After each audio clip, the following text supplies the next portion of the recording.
Welcome to LinguisticsTube. This episode is part of my series which explores the skills involved in public speaking.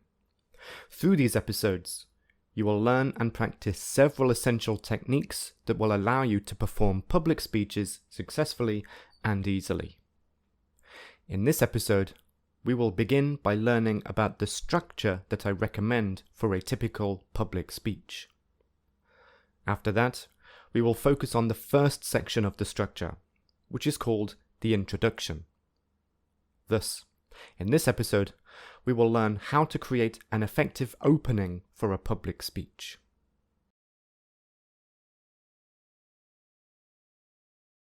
I just said that we will learn about public speeches in these episodes. Well, there are various types of public speech, but the most common type is definitely the argumentative speech. Therefore, I will focus on this type in this series. Before we learn how to write an argumentative speech, we must firstly answer the most basic question: what is an argumentative speech? Well, there are three processes to construct an argumentative speech. The first process is for the speaker to present his or her point of view, which is also called an opinion. After this, the next process is to support the point of view with arguments. The arguments are the reasons why the speaker has that particular point of view. The final process is for the speaker to support the arguments with evidence and examples. Therefore, the evidence supports the arguments, and the arguments support the viewpoint. Overall, the goal of an argumentative speech is to persuade the audience that the speaker's point of view is a good point of view. Or in other words, the speaker needs to convince the audience that he or she is correct. And we will learn how to put all of this together in this episode and the next few episodes.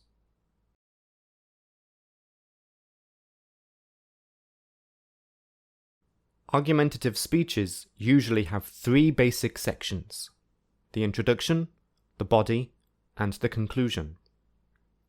You can see that these three sections contain subsections. For example, the introduction contains two subsections: the hook and the thesis statement. Throughout the next few episodes, we will learn about and practice creating these subsections, from the hook to the so what statement, in order to build a complete argumentative speech.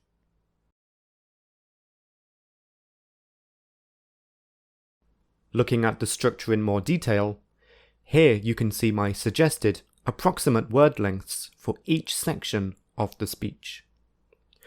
A typical argumentative speech is often between 4 and 5 minutes. So at a normal talking speed, which is between 120 and 130 words per minute, your speech should be between 450 and 600 words. I recommend that you look at this carefully when you start to prepare your next argumentative speech.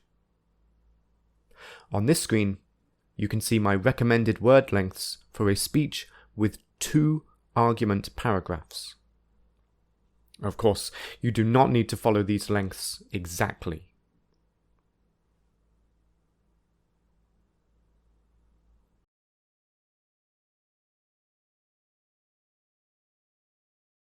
Here, you can see my recommended word lengths for a speech with 3 argument paragraphs. As you can see, doing this means that your arguments should be shorter.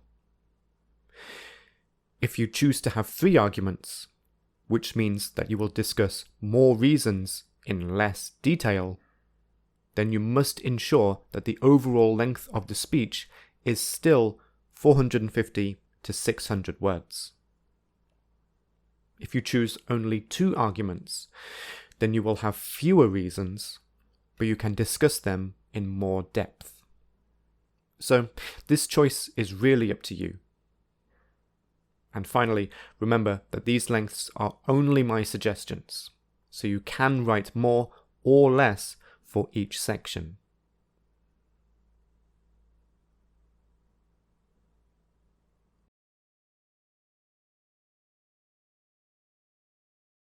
We shall start with the first subsection of the introduction, the hook.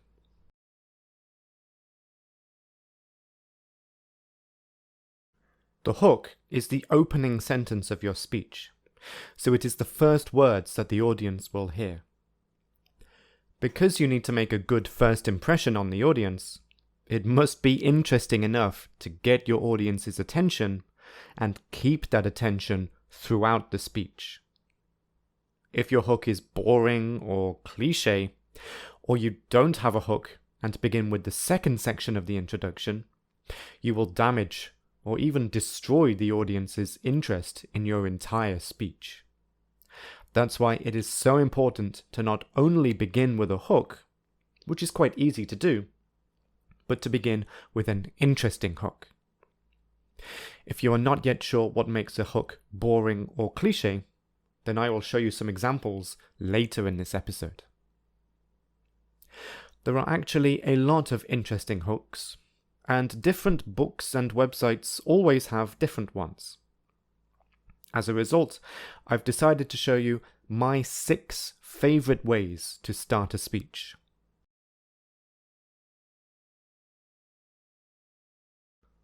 I'll firstly show you the least interesting of the 6 hooks. In this type, instead of writing something exciting or unusual, you provide the audience with background information about your topic. This is often called setting the scene. This type can be very useful if your topic is very unfamiliar to your audience. If it is unfamiliar, then before you present your opinion about the topic, which you will do in the second part of the introduction, called the thesis statement, you firstly need to explain the background of the topic to the audience. This can either be an explanation of an unfamiliar situation, or a definition of an unfamiliar concept. We will look at examples of the 6 types of hook after I firstly introduce each type of hook.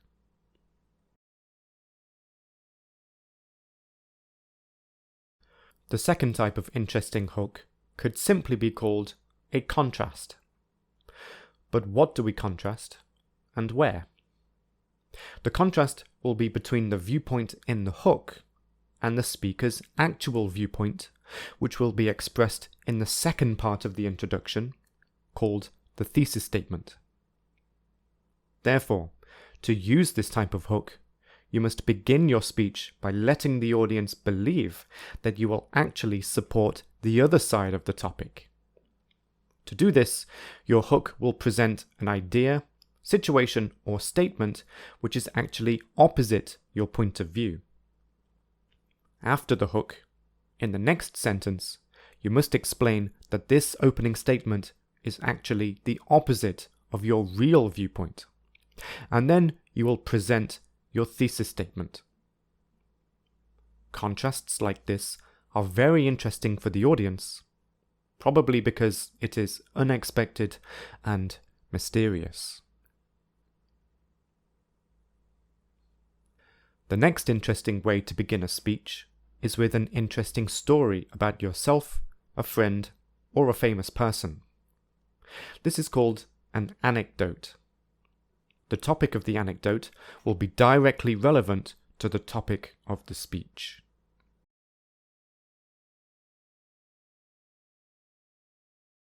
The fourth interesting hook is to begin by quoting something.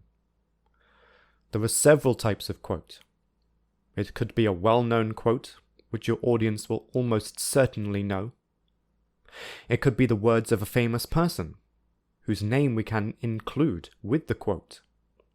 Or it could just be a famous saying or idiom, which cannot be attributed to a specific person. Another way to quote is to report something that a friend said to you. It could be important advice or a warning, and this person's words will directly lead to the topic of the speech. The fifth type of hook is to begin by asking a question. Now, in the real world, we ask a question when we want to find out the answer to something, because we genuinely don't know the answer to our question.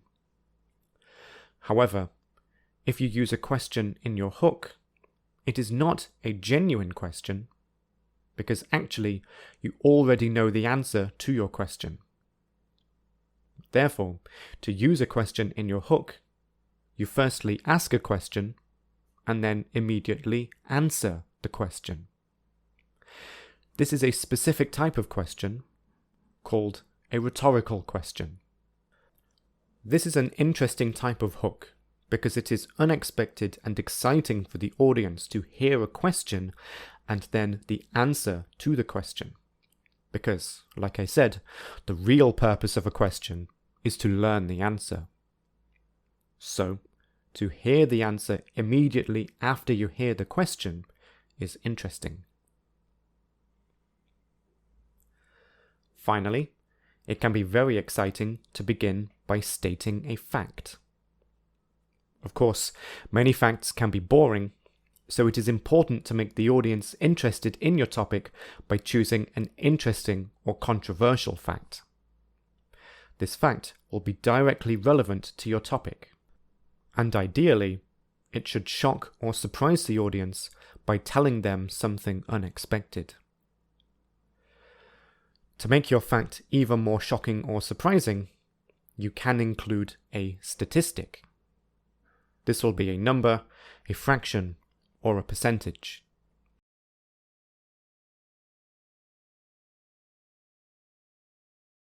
Let's look at some examples of these 6 hooks. Here are 2 examples to demonstrate the first type of hook. Firstly, for the topic, girls should split the bill when dating, the hook is, traditionally in our society, it is seen as a form of chivalry for the man to set the time, choose the restaurant, and pick up the bill for a first date. This provides the background to the topic that girls should split the bill by firstly explaining the traditional situation. And we need this information to help us understand the speaker's viewpoint in the speech. In the second example, for the topic, procrastination is necessary for university students, the hook is, procrastination is the action of delaying or postponing something which we need to do, but don't want to do. For university students, this action is far too familiar. In this case, the speaker decided that the most important word, procrastination, might be unfamiliar to the audience, and so began with a definition. Remember that if the audience do not understand the important aspects of your topic, they won't be interested in your speech, and will probably stop listening carefully. Thus, if aspects of your topic are unfamiliar or complex, then you should definitely provide extra information in the hook.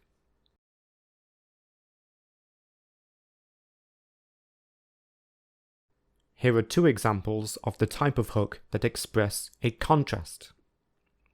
Firstly, for the topic, we should read newspapers, the hook is, for most people, mobile phones have become the main way to read news. This is unfortunate, however, because for several reasons, newspapers are a much better way. It begins by explaining what most people actually do, but then the second sentence argues that these people should actually do something else. Secondly, for the topic, exams should be abolished, the hook is, in most schools, exams are the most common way of deciding whether a student passes or fails. Although they are quite effective, their side effects are also enormous.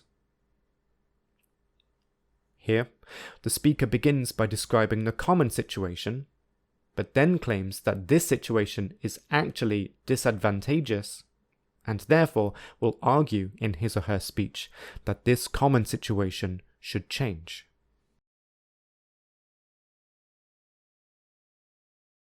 here are two topics that begin with an anecdote. Firstly, for the topic, we should be prepared before we travel, the hook is, thinking back over my many travels, there was nothing more isolating than being alone in a foreign country with no mobile phone, no money, and no ability to speak the language. We can see that the speaker begins with a personal story about his or her own experience, which directly supports the speaker's viewpoint. Secondly, for the topic, it is beneficial to continue education as adults, the topic is, every Tuesday and Friday evening, Miss Lee, my neighbour and a secretary in a company, rushes home after work, quickly eats her dinner, and then hurries out to get the bus for her English class. Miss Lee is not unique, because more and more city adults spend their free time improving themselves educationally. In this case, the speaker is referring to the experiences of his or her neighbour, whose experience exemplifies the topic of the speech. In other words, the neighbour is an example of what the speaker will argue for in the speech.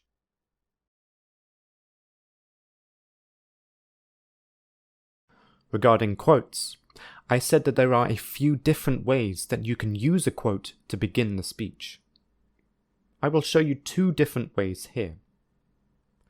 Firstly, for the topic, real-world experience is just as important as textbook knowledge, the hook is, a man is never too old to learn. To me, this demonstrates that education is not a period of learning, such as going to school or university. It should be a lifelong process. This is not a quote that can be attributed to one person. Instead, it is a general saying or idiom that many people are familiar with. Secondly, for the topic, smoking should be illegal, the hook is, tobacco kills more than 5 million people every year, more than AIDS, tuberculosis, and malaria combined, according to the World Health Organization. This is a very different type of quote, as it can be directly attributed to the spokesperson of an organization. Both types of quote are perfectly valid in an argumentative speech, so choose whichever is most appropriate for your topic. Before we continue, perhaps you noticed that the second example also contains a statistic: 5 million people every year. It is very common for hooks to contain more than one type. You will see more examples of this soon.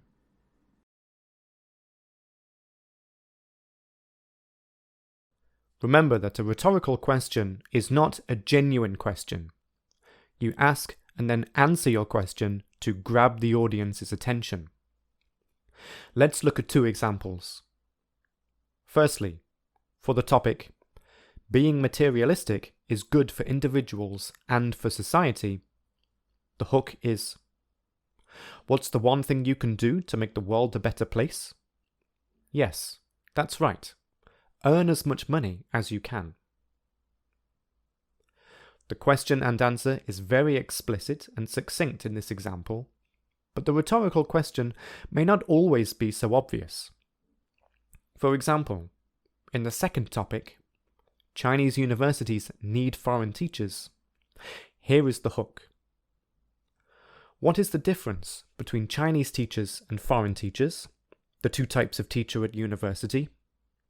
As a senior student, it is easy for me to see that they complement each other, as they have both strengths and weaknesses. Here, the answer to the difference is revealed in the next sentence, and this question and answer will lead directly to the speaker's viewpoint that Chinese universities need foreign teachers.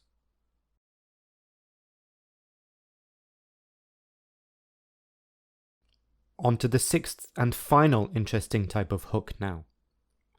We'll firstly look at two facts, and then two statistics.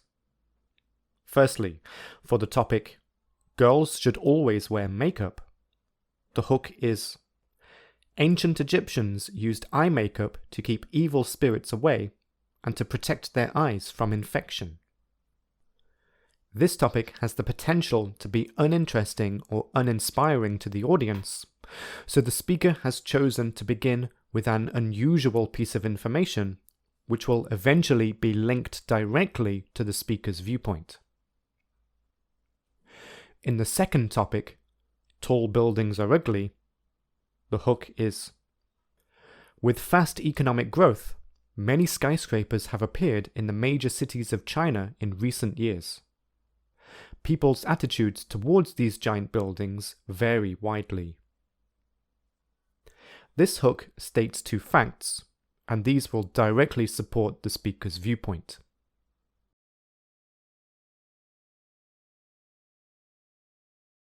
Facts can also include statistics. For example, in the first topic, children of migrant workers should not need to pay more than local children for their education.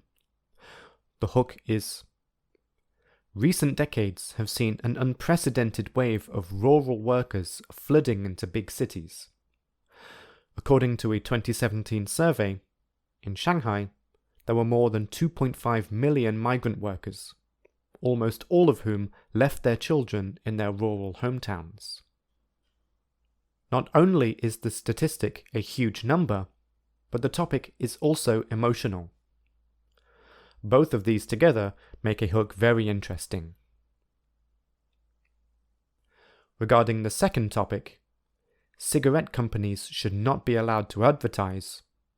The topic is, over the last 15 years, China has experienced an alarming increase in teenage smoking. It rose from 8% in 2000 to 24% in 2017. These statistics are disturbing and they cause people to ask why. This is of course a shocking statistic, and finishing the hook with cause people to ask why will make the audience want to continue listening carefully to the speech.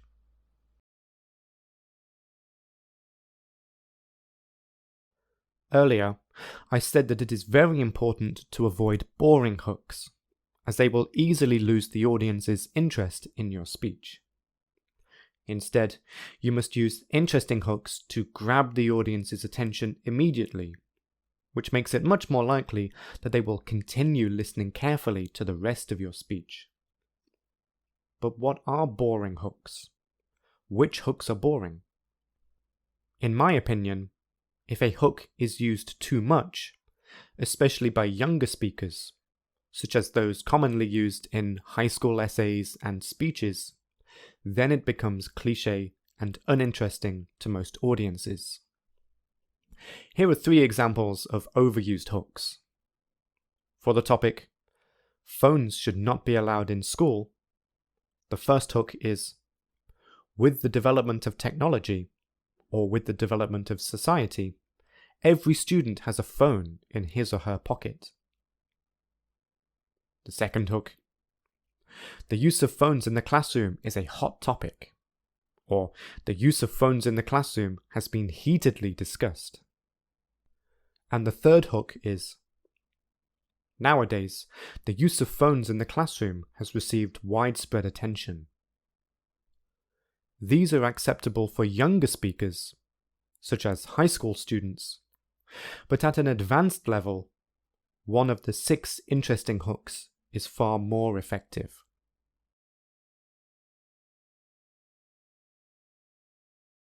We have learned about the 6 interesting hooks, but how do you know which one to use? Are all of them equally acceptable, or are some more appropriate than others? Not every type of hook is appropriate for every topic. In my opinion, the nature of your speech topic will help you to narrow down which hooks to use. Ultimately, you must use your own judgment, because I cannot explain which hook to use in every situation. But here are a few thoughts.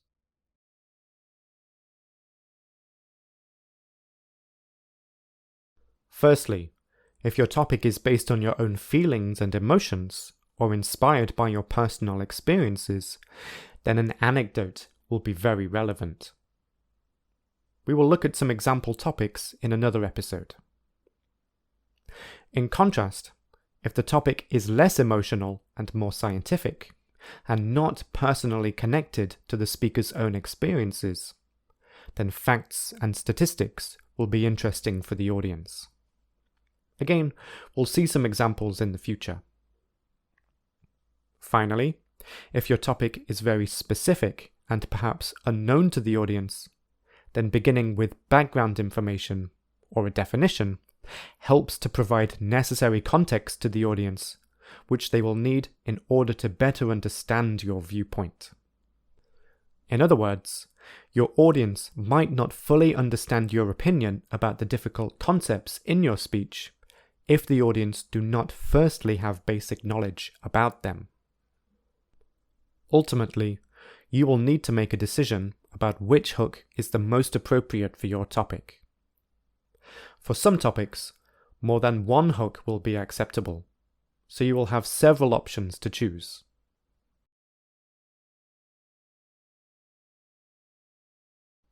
Let's now move on to the second subsection of the introduction, the thesis statement.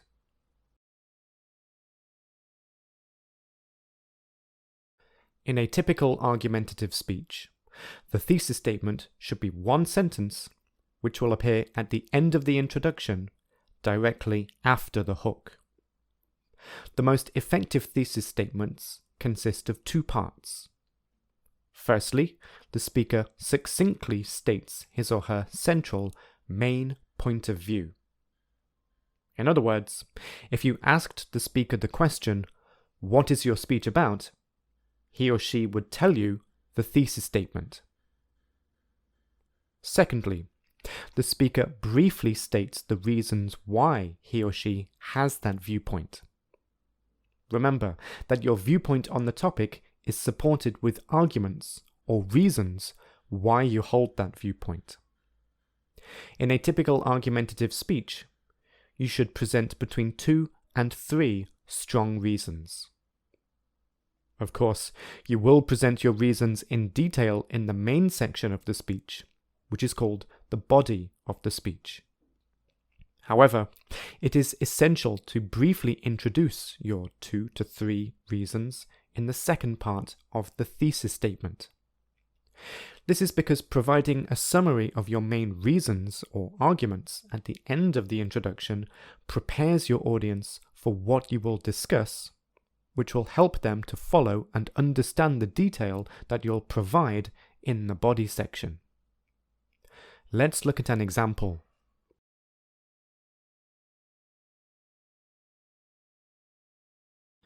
Here is a complete introduction for the topic, "Students should begin long-distance relationships when they go to university." In case this topic is confusing, it means that if two people are in a relationship before they go to university in different cities, they should not break up. Instead, their relationship should continue, but they should begin a long-distance relationship.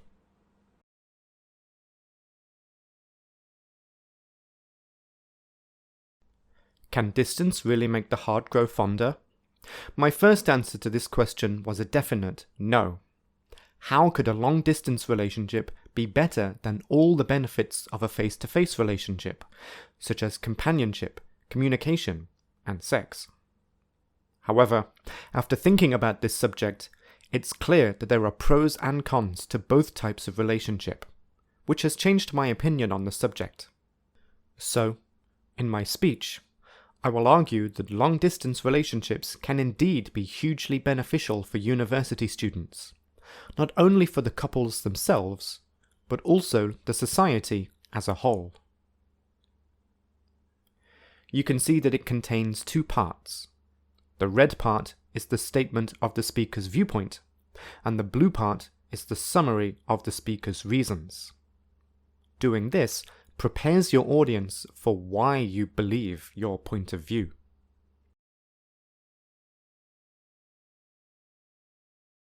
This means that, before the audience have begun to hear the body of the speech, which is the main part that contains the detailed discussion of the speaker's reasons, they have already been introduced to and prepared for the main information that will be presented in the body of the speech. Therefore, the audience already know that they will learn about the benefits of long-distance relationships for couples and for the society. Preparing the audience for this will aid their understanding of your arguments, because having knowledge of the most important information will help them to follow your arguments and appreciate the additional details.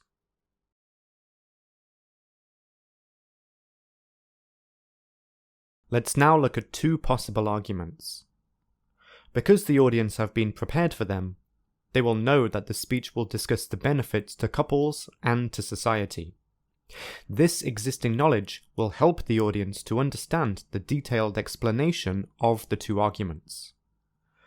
For example, what was summarized in the thesis statement as benefits for the couples becomes the couples will deepen their spiritual connection if they are not physically together, which is very helpful for long-term relationships. And benefits for the society becomes people who have experienced long-distance relationships have better communication and trust, which will benefit society as a whole. It would be more difficult for the audience to appreciate the detail of these arguments if they haven't been prepared for them in the introduction, which is why you must include a summary of them in your thesis statement.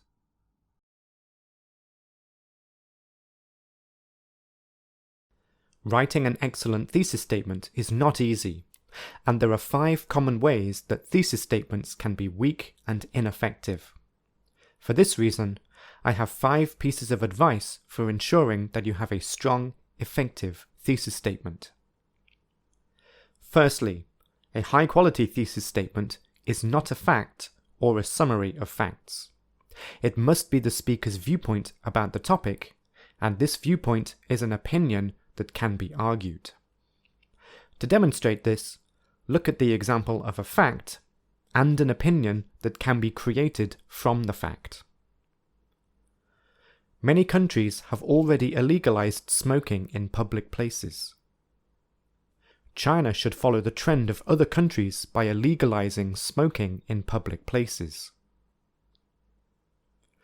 The fact is a simple, truthful claim that can easily be proven, so it is not a viewpoint. Instead, the opinion is a belief that can be argued, using the fact as supporting evidence. If you are still confused, then I recommend you to research the differences between facts and opinions.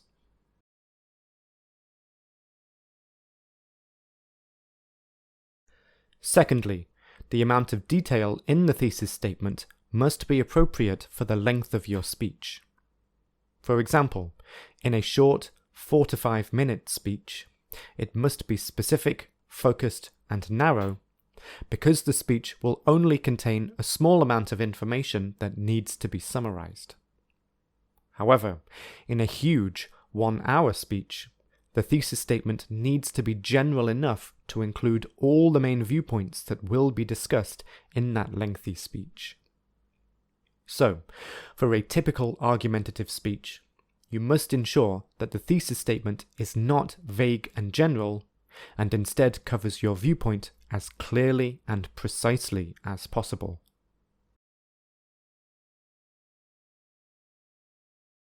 Thirdly, the thesis statement must clearly and directly state the speaker's opinion.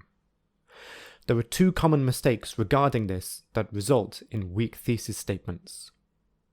Firstly, a thesis statement might include 2 opposing, contrasting sides of the topic, such as a positive and a negative aspect. Secondly, the thesis statement might be tentative when stating which side of the topic to support in the speech. If you are from an Asian country, then this might sound surprising or even incorrect to you. because it is very common in argumentative speeches from these cultures to do two things.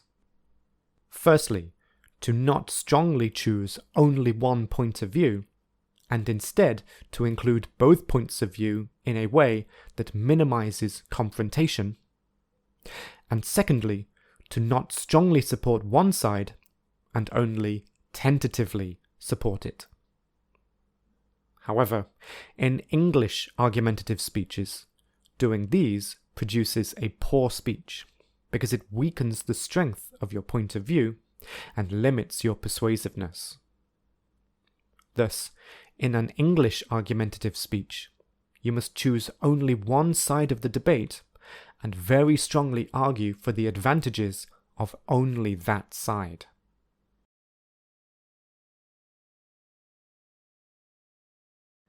Here are 3 examples of weak thesis statements that fall into the trap of not clearly and directly stating the speaker's opinion.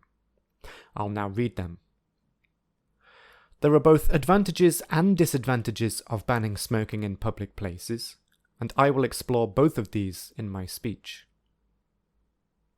Smoking in public places is a basic human right, but it also harms non-smokers' human rights. I quite agree that smoking should be banned in public places. As you can see, the first 2 attempt to include 2 opposing aspects of the topic, either both the advantages and disadvantages, or 2 specific opposing ideas. In the third, even if it is true that the speaker only quite agrees with his or her chosen viewpoint, English argumentative speeches must either strongly agree or strongly disagree.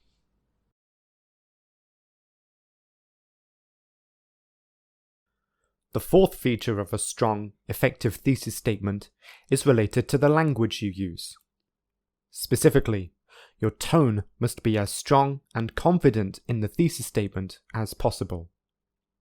This means that you must avoid beginning your thesis statement with phrases like, "in my opinion," "I think," "I believe," or "I feel," because these sound like your viewpoint is weak and your belief in your topic lacks confidence. Another reason to avoid these phrases is that they are simply a waste of words, because the point of an argumentative speech is to share your opinions, beliefs, and feelings. Instead, you can simply delete these phrases and say the rest of the sentence.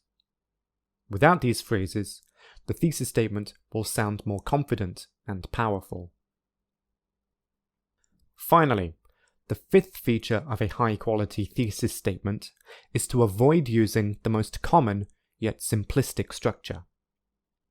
This is, the topic should be adjective. This kind of thesis statement presents the speaker's viewpoint in the most simplistic way possible. Because most people will use this, you can stand out from everyone else by using a more interesting thesis statement. This will certainly catch the attention of the audience and improve the overall quality of your speech. Let's look at some examples of more interesting, as well as stronger and more confident, thesis statements.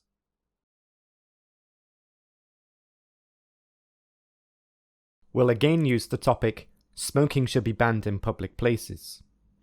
A typical thesis statement might be, "In my opinion, smoking should be banned in public places, and here are my reasons." Instead, you could say, "It is clear to me that the benefits of banning smoking in public places outweigh the negatives. This is due to," and then present your reasons.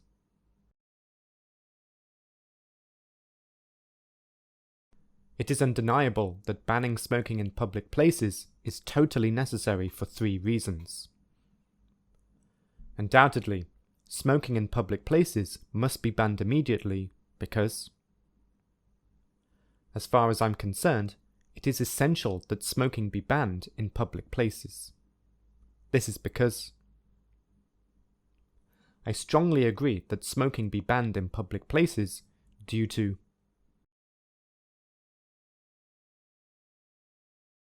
In my speech, I will argue that it is right to ban smoking in public for 3 reasons.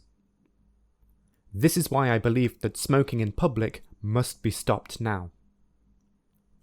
I will present my view that smoking in public must be illegalized, and I have 3 reasons for this.